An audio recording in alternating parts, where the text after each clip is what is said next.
just changed my whole freaking life. So none other than my PCOS. Hi guys, my name is Sheila and welcome back to my channel. Today we are going to be talking about something super personal. I also don't know where to freaking look. Like, I don't know if I should look at the camera or look at the screen. So let me know which one looks better. But we're going to be talking about something super personal, but something that is very special to me in a way, and something that has grown me into the woman that I am today and just changed my whole freaking life. So none other than my PCOS, or polycystic ovarian syndrome, if you did not already know. And if you're watching this video, I'm assuming that you either just recently got diagnosed with it, or you've already been living with it, or maybe you're curious or think you have it. So in this video, I'll be going into my story with it, how I knew I had it, the symptoms I was experiencing, the measures I've taken to fix it, reverse it, and where I'm at now, just kind of how I got here. Yeah, just everything that it took, and it's a long one. So grab your popcorn, grab some snacks, and let's talk hormones, okay? So PCOS looks different on everybody. In my genetics, I already have kind of like a predisposition to it. So my mom has fibroids and my dad has diabetes. And if you know anything about PCOS, it is not strictly just a hormonal issue. It is also a metabolic issue. So with my mom having the fibroids, so the hormonal female aspect of it, and my dad having the metabolic insulin resistance, they say that PCOS is diabetes of the ovaries. They also say Alzheimer's or dementia is diabetes of the brain. So I think they all work on the same insulin resistance like system of the body. So however that works, and we also have Alzheimer's in our family. So I was just kind of cooked from the beginning, honestly. Like, everybody had a little bit of something. Yeah, so whenever you have a genetic predisposition, you're already susceptible to certain things can trigger that and make it even worse. So whenever I was younger, like my middle school, early adolescent years, I was super consumed. I used to get bullied a little bit whenever I was younger. I played soccer, I played volleyball. I was never really good at either of them. I also never fueled my body properly to play these sports, to be good at them. I kind of was just then getting introduced to social media. There was like some propaganda on the platforms back then. It's not as like regulated and body positive. It's not even regulated now, to be honest, but it was even less regulated back then. But it wasn't very body positive. It wasn't like fuel your body. It was more so like play sports to restrict yourself and burn more calories and eat less and eat gum for breakfast, lunch, and dinner. Yeah, there used to be like crazy like memes and like little like images on like Twitter. I know somebody knows what I'm talking about. I think it was like Anna. They would call anorexia Anna. Anorexia and bulimia was like a trend back then. There was like movies about it, books about it. The propaganda just got to me, okay? And I ended up going down a path of getting an eating disorder, kind of. I was about to put quotations around it, but like I did actually have an eating disorder. It wasn't like anorexia or bulimia or other eating disorders. Like, it wasn't intense, but it definitely wasn't normal. I didn't have a good relationship with food. My intention around food was to starve myself. I also, and like lose weight and get skinnier.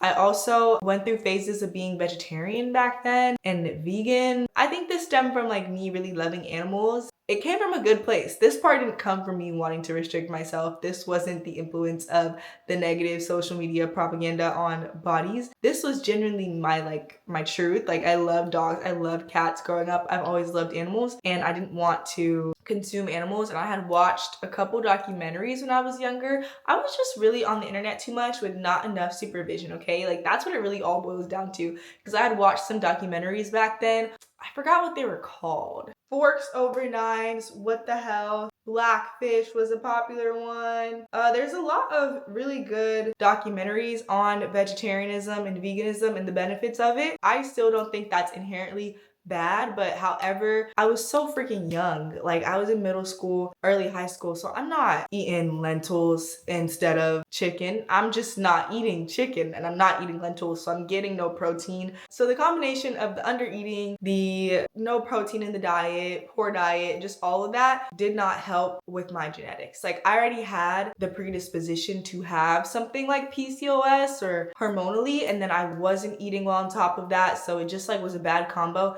And then there are also many girls who get PCOS who didn't do any of that at all. Like they had normal diets, but there's just so many toxins in our skincare, in our clothes, in our environment, in the air, in the water, in our houses, the mold, and all the things that can just expose us to chemicals and just toxins that can trigger PCOS and many other conditions. They can raise inflammation, raise cortisol in our bodies. It was probably like just the perfect storm for PCOS to grow and fester and thrive. And unfortunately, it was thriving for me. I was in middle school whenever I got my period. I remember I was kind of a late bloomer compared to everybody else, maybe like 7th and 8th grade. I was actually somewhere in the middle. And I had my period and it was going normal for like 2 cycles. And then like the 3rd cycle, I remember I got it twice in 1 month. And I was like going to my sister like, oh my God, I got my period again. And she was like, why do you seem happy about it? And I wasn't like happy about it, but I was just kind of like, you know, like at the beginning when you first get your period, it was kind of fun. It was like, whoa, like my stomach hurts. This is new. Or maybe that was just me. I don't know. I thought it was like I've always been like very interested in the woman's body. I've always been interested in health and fitness and food. So like this was kind of like cool to me. I was like, this is my becoming. Like I am woman, you know? Once I got it twice in a month, my sister was like, why the heck are you smiling? That is not normal. And obviously I'm like, well, I'm just freaking superhuman. So yeah, I got it twice in 1 month. But eventually I went to my mom and I was like, Mom, I got my period twice. And then we started seeing a doctor and she was like, that's kind of weird. Maybe like your body's just, you know, getting used to having a period. Then I started experiencing some more heavier symptoms like prolonged bleeding. I would go like months having a period and that was not fun. I was gaining weight. I was experiencing acne, brain fog. I had like anxiety as a kid. That was like so crazy. Like I experienced anxiety and depression like at a very young age. And I think it was truly because of my PCOS. My life was good. Like not saying I had like a perfect childhood or anything, but I did not like, thank God, like I didn't really struggle so much like in terms of like the basic necessities. Like I had a roof over my head. I had 2-parent household. I had siblings, enough friends, food. Like I didn't have anything to make me feel so anxious and depressed necessarily, but I was always like a little kid going through it. And I think back about that and I get so sad because I'm just like you had no reason to feel that way, and like you didn't have to starve yourself or shrink yourself to feel a certain way or to fit this mold, but ultimately it did happen that way. And like I try, honestly, sometimes I still do kind of beat myself up over it. I'm like, why was I so dumb to think that like that was something good for you? Because like now look, like your health is like kind of screwed for life. But I also try to remind myself that there's no way to know that that phase that I was going through was created my PCOS. PCOS is not something that you just, you know, create. It just happens. Like it just gets some people. I'm experiencing all these horrible symptoms and I'm back and forth between doctors, OBGYNs, endocrinologists, primary care physicians. And eventually, after we do enough lab testing and scans, I come to find out that I have very high testosterone and irregular periods, which I knew. And to have PCOS and to officially be diagnosed with it, you need 2 out of the 3 things. Either irregular periods, irregular labs, so your androgens are typically high. For me, it's testosterone. I have elevated testosterone. And then 3, irregular presentation on ultrasound. So you literally have cysts on your ovaries presenting and seen in the ultrasound. So I don't think I ever had that part, or up until this point, I had never had any irregular presentations. Do I really have polycystic ovary syndrome if I don't have any cyst on my ovaries? But she was like, no, you have 2 out of the other 3, so you qualified. Like you really got it. Like you don't need to literally have cysts on your ovaries, which is what made it even more confusing, honestly, because I'm like, how are y'all diagnosing me with something that I don't even like seem to have the main like culprit of it, you know? So it was just a very frustrating experience growing up, not gonna lie. My doctor, she was like, the best bet that you have is to get on some birth control or metformin or some other medications. And my mom was so anti-birth control. We did not want to do that because I'm only like 14, 15 at this point. Like, who wants to put their child on birth control for life, you know? So we were trying to avoid that and like see what else we could do, but eventually it did lead to me getting on birth control pills for like 2 to 3 years. And the thing about birth control is that it doesn't necessarily fix the problem, you know? Because if it were to fix the problem and there were a solution, of course I'd be hands down into it for it. Put me on it today, doc. But it doesn't necessarily do that. It more so masks the problem, which is that you're not ovulating properly like a normal human, like a normal person. It is instead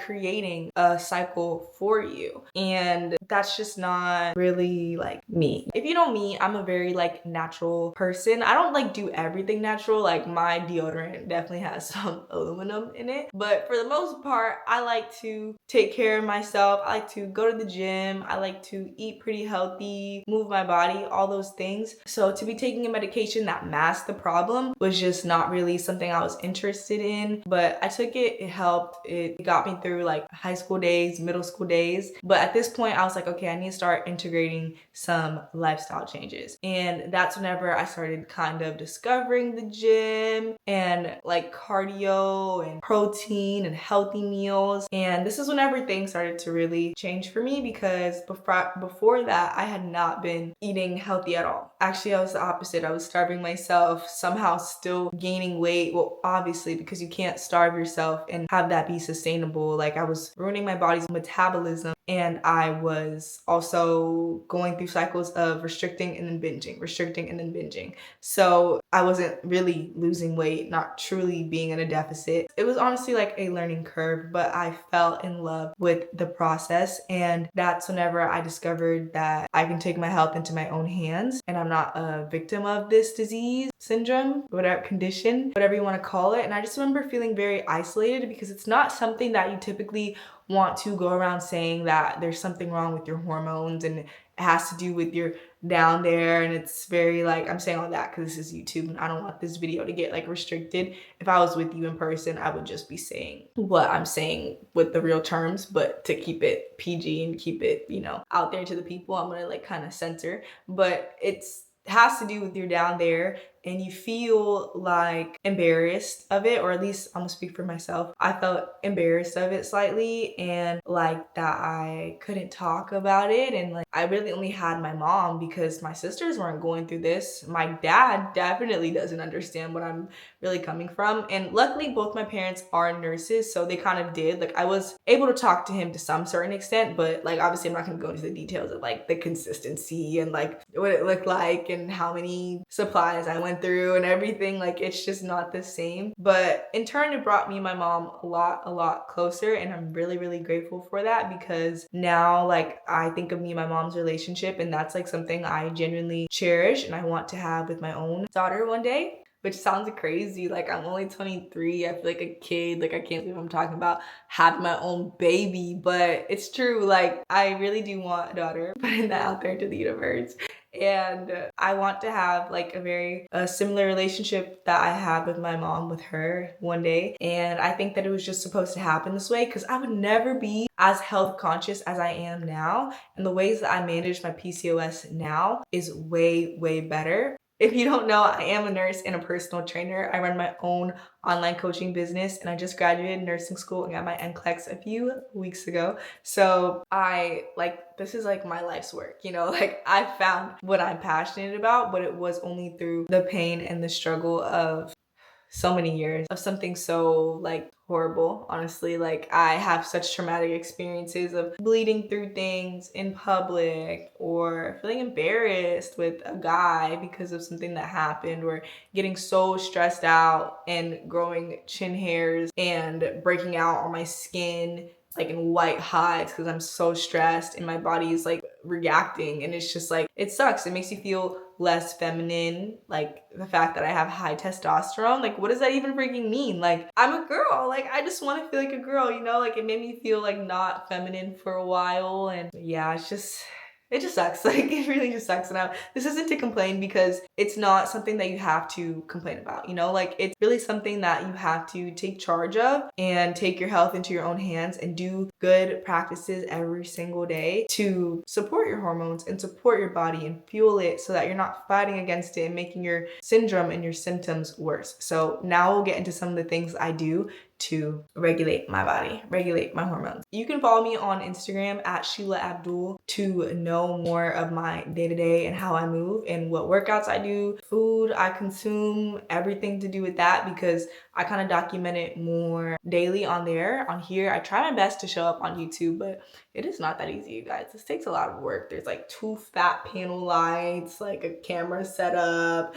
but whatever. So first off, I work out 4 times a week minimum. I do strength training. If you have PCOS, if you're a woman in general, you need to be strength training. That is so good for you. I know the classes like solid core, power, all those sweat hit classes kind of style things are very trendy right now, and those are good for you. Those are cool, but those cannot be your main source of workouts, okay? You need to be doing strength training. You need to be progressively overloading. You need muscle. You need to put on lean muscle mass so that you can actually support your bones and support your body in the long term. In the short term, you're gonna look way better and you're gonna feel great, because that's what lifting weights does for you. It also increases the dopamine in your brain, and you're gonna have better mental health for it. I manage my stress a lot. I've been making that a priority. I got this Oura ring. This is not sponsored, by the way, but I got this Oura ring a few days ago, maybe a week ago at this point, to kind of track that more closely. I feel like your girl be stressed out, okay? Your girl be stressed. And this thing will tell me like what hours of the day I was really stressed, what days I was more, or what hours I was engaged, more calm. So I've been really like enjoying this, but beyond just this, I always try to de-stress myself, give myself some wind down time, try to get off that damn phone. It's always the phone. And yeah, just really do things that calm my mind, calm my anxiety, because we do deal with a lot of anxious thoughts. Like, it's just what it is. So I keep a journal. I think it's on the floor actually, but I keep a journal. I write in it as much as I can. I keep a whiteboard over on this side to keep myself organized, know my daily tasks, my weekly tasks, my monthly tasks, looking ahead. Like, I try to stay organized. I try to stay clean. I try to really just keep myself on track, because even unfortunately, the most littlest things can just throw me out of whack, throw my body into reaction mode, and it's not fun. I will say that obviously you can't live like perfectly all the time and do everything perfectly and not be stressed. I definitely do stay, going through my fair share of things, but I try to just remind myself and give myself something to anchor to, if that makes sense. Like, my habits, I try to anchor to my habits, like my skincare routine, my morning routine, my gym routine. Like, there's certain constants that I can keep